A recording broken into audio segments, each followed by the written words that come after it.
Hello once again, everybody, and this is our ongoing discussion of the Fugue in C-sharp minor from Book 1 of Well-Tempered Clavier.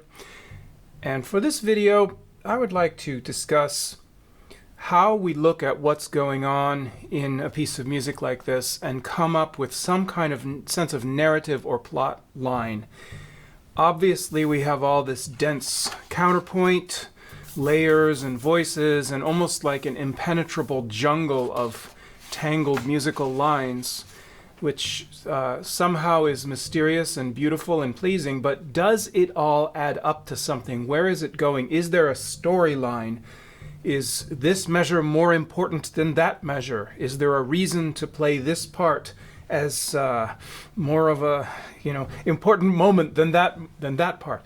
And I think this is an interesting question, and we can start discussing it by looking at the themes themselves and their appearances and how Bach uses them, and then go from there on what we think about what moments are important. So, of course, we've already discussed the subject and the exposition, where the five voices come in, which concludes here with this fifth voice entrance at the pickup to 15. Interestingly, there's a re-entrance of one of the voices here. This is 16, 17, 18, 19, I believe. And it is in the dominant, so it actually has the sound of a sixth entrance because it's on the dominant note. And of course, there's the F double sharp, so it's in the dominant as well as on the dominant. That is actually going to sound like a sixth entrance, and since most people are, including myself, are not necessarily able to hear the difference between 5 and 6 voices on the piano, for all practical purposes, it's going to sound like a sixth entrance of a voice in the exposition. So it technically isn't, but practically, for all practical purposes, it kind of is. Okay, so we have a few more entrances of the subject. Here's 1, 22, 23, 24, 25, D, D, D, D, again in the tonic.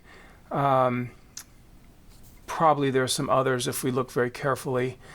However, where we seem to be headed in all of this is the bottom of my page here. This is the Henley edition. The bottom of the page where we reach this cadence in E, the relative major. At this point, all 5 voices are present. So it's a nice, perfect cadence with the suspension and everything.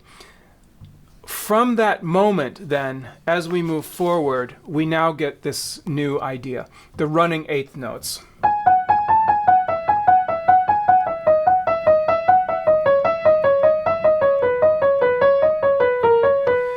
And obviously it's sequential. It's repeating the same intervallic pattern in every measure and moving downward by step. We do get an entrance of the main subject here in the alto voice, middle voice, in the dominant, while this new line is kind of weaving its way through. Interestingly, then, in the lower voice here at 41, it answers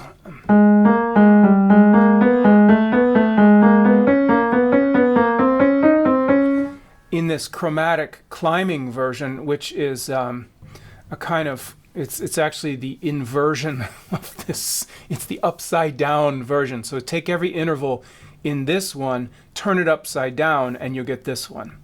So if it drops a step, this one rises a step. If this one goes up a third, this one goes down a third at exactly the same places. So 5 measures down, 3 measures up. And this one, of course, is also chromatically altered so that it's rising and also creating secondary dominance for every step that it rises. This is a pattern known as the Monte, which is based on a chromatically rising bass line. Okay, so that guy makes its entrance, and it's kind of cool. You know, he says, "Hey, I can fall sequentially, I can rise sequentially." Then we get just a few more measures here in the bass, where now it's going to use the falling version. Now we get it in 47 in tenths, or not completely in tenths. Half the measures in tenths, and then this is not quite precisely parallel. But it's nice. It combines with itself there. Now here, this is 49. We now get the entrance of the third subject. I should not say subject, because a subject is a tune where we have an actual exposition, and it's treated like, you know, the opening of a fugue. This isn't a subject, it's a theme. Okay, we're not going to make another fugue out of ba ba ba ba ba da da da. It's just going to be there a bunch of times. Interestingly, this fugue doesn't have another exposition, as far as I know. I might be mistaken and be embarrassed to find out that it does, but it actually doesn't have another exposition. It just uses these three themes and combines them after the first exposition is over. So bum bum bum bum ba da da da, and this third theme is very interesting, because if you now follow what happens in the fugue, it starts to take over. This is like an invasive species, or, you know, kudzu vine or something. It comes in and takes over the landscape. At first, it's just there in this tenor line, but then there it is, and there it is, combining with the second subject of, second theme of running eighths. Bum bum bum bum ba da da da, and there it is in the middle. Now we do get the first theme here in the soprano, but it's not all that noticeable, actually, because there's so much other rhythmic activity. If you really brought it out, you know, and played it loud, you could make people hear it. But we have the main subject of the fugue, we have da da da da da da da da, the second theme, and then we have bum bum bum bum ba da da da, all combining. So this is 59, 60, 61. We have all three ideas on top of each other, combined into some magical little passage there. All right. What I think is very interesting is once you get this second idea of perpetual eighth notes going, it's very noticeable when that stops. So this is the bottom of my page, 61, 2, 3, 4, 65. Here, suddenly the perpetual eighth note motion ceases for a moment, and that always sounds very significant to me. We'll come back to that idea. Okay, running eighth notes, bum bum bum bum ba da da da, the second and third ideas together, and then here, this is 73. We have a very impressive return of the first subject way down in the bass. Bum bum bum bum. There's the second idea, there's the third idea. So again, 73, we have all three ideas at the same time. This kind of intense moment where all the characters from the story are in the same room at the same time, all talking at the same time. You know, it's like an important moment in the plot. All right. Now, from here on out, what really seems to me to happen is that the first subject doesn't dominate as much, just because it's less active rhythmically than the others. And so, you know, here you have it in the soprano, bum bum bum bum, but it takes so long to say it that our ear is really drawn to the other material more. So in my opinion, the way it's written, the second and third subjects start to kind of beat out the opening theme for dominance at this point. All right, then we keep having all three of them. Finally, we get to, this is 94, where the eighth note motion largely stops. And here we have the second theme, sorry, I keep saying that, in really every single measure. Bum bum bum bum bum bum bum bum bum bum bum bum bum bum bum bum, just in very tight overlapping proximity. Okay, we do have the main subject. There it is in the bass. Bum bum bum bum. But again, it is so difficult for that subject in long note values to predominate over this much more extroverted bum bum bum bum bum bum bum bum. So in this part of the fugue, most performances that you'll hear, what you will feel like is that second theme is really taking over. All right. So they seem to be fighting it out all the way to the end, although I believe what you're going to hear all the way to the very end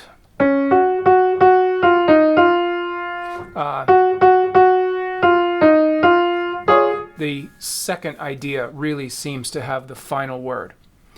So what does this mean for the interpreter? You know, what is the the most important moment? Well, first of all, the idea that a piece of music has a most important moment, where did we get that idea? Certainly Rachmaninoff played this way, and he wrote this way, and he performed this way. He called this the point.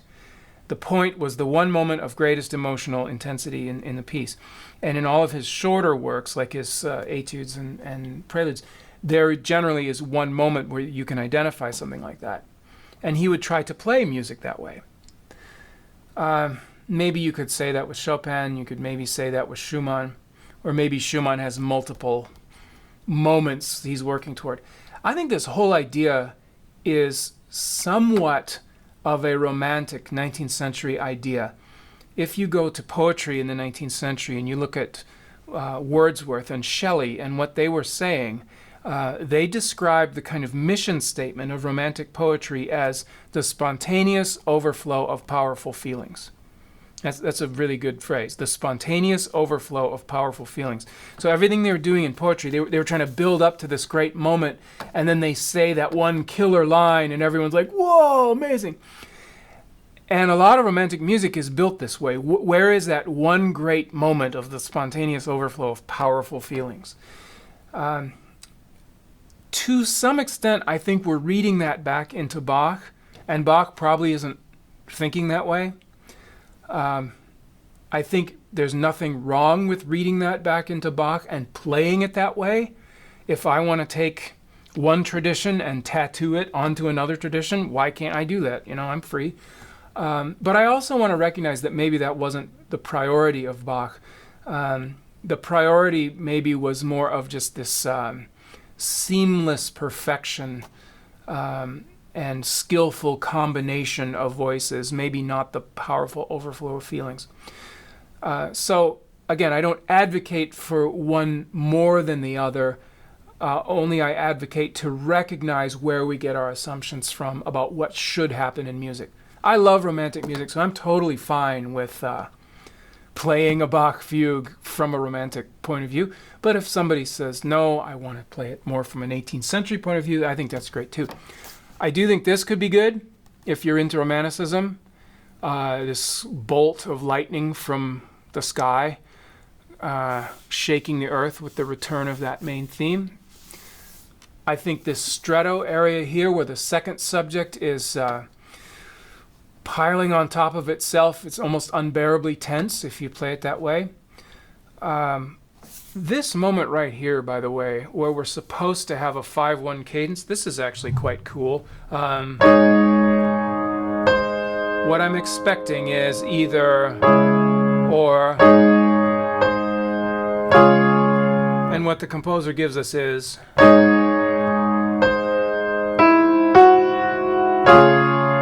wow, that's really, really cool. So what he's doing here is he's avoiding letting this all resolve to C sharp major. Really, we started wanting C sharp major all the way back here. Here we have a nice 5 chord. I'll play the measure ahead of it. There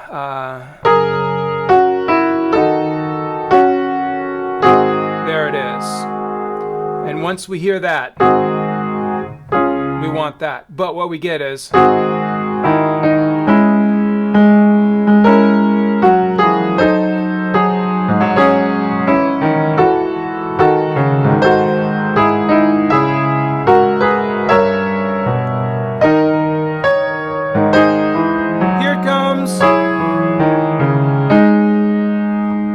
yes!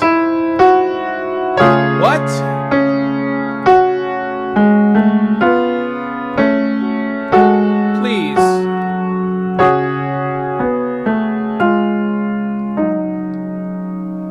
Finally, thank you. So,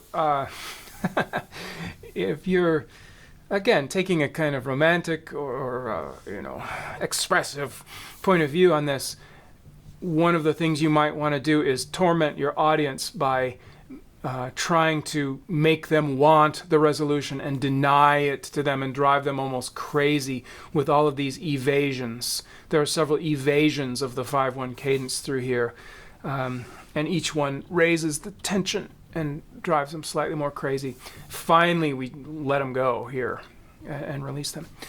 So the three themes, the subject and then the other two themes, are what's informing the piece, and the presence or absence of the three, the reappearance, the combinations, I think that is actually the plot of the piece. Certainly the denial of this final resolution over these long pedal points, these evasions, that's part of the plot. So that would be the starting point for me to say, what is going on in this fugue? What is important to me? What do I want to bring out? And around which events do I wish to structure my performance? All right, there may be other things in here that you think are important that I haven't mentioned. Maybe I didn't notice. And you can certainly point those out in comments and discuss a little bit various ways of showing what you think is important. What is the plot of the C# minor fugue? All right, have a great time practicing. See you later. Ciao.